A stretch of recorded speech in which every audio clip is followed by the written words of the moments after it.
তিলোত্তমার বিচার চেয়ে সল্টলেকে সিজিও কমপ্লেক্স সিবিআই অফিসের সামনে বিক্ষোভ ইন্ডিয়ান মেডিকেল অ্যাসোসিয়েশন বঙ্গীয় রাজ্য শাখার পক্ষ থেকে। সারা ভারতবর্ষের মানুষ, সারা পৃথিবীর মানুষ, বাংলার মানুষ, কলকাতার মানুষ, সমাজের সমস্ত সেক্টরের মানুষ চরমভাবে হতাশ। তাই সিবিআইয়ের এই সার্বিক ব্যর্থতার প্রতিবাদে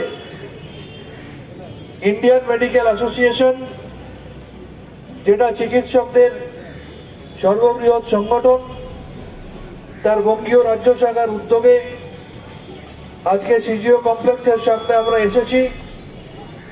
আমাদের দাবি 100 দিনেও বিচার নাই, অপদার্থ সিবিআই।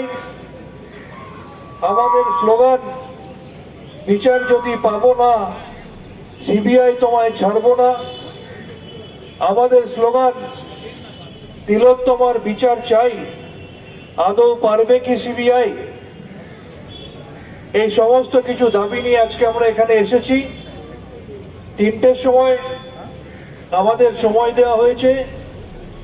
আমরা সিবিআই দপ্তরে কয়েকজন গিয়ে 3টের সময় আমাদের ডেপুটেশন আমরা জমা দেব, সেখানে আমাদের দাবি জানাবো এবং তারপর তারা কি বললেন সেটা বেরিয়ে এসে আমরা নিশ্চিত করে আপনাদেরকে এবং সংবাদ মাধ্যমকে জানাবো।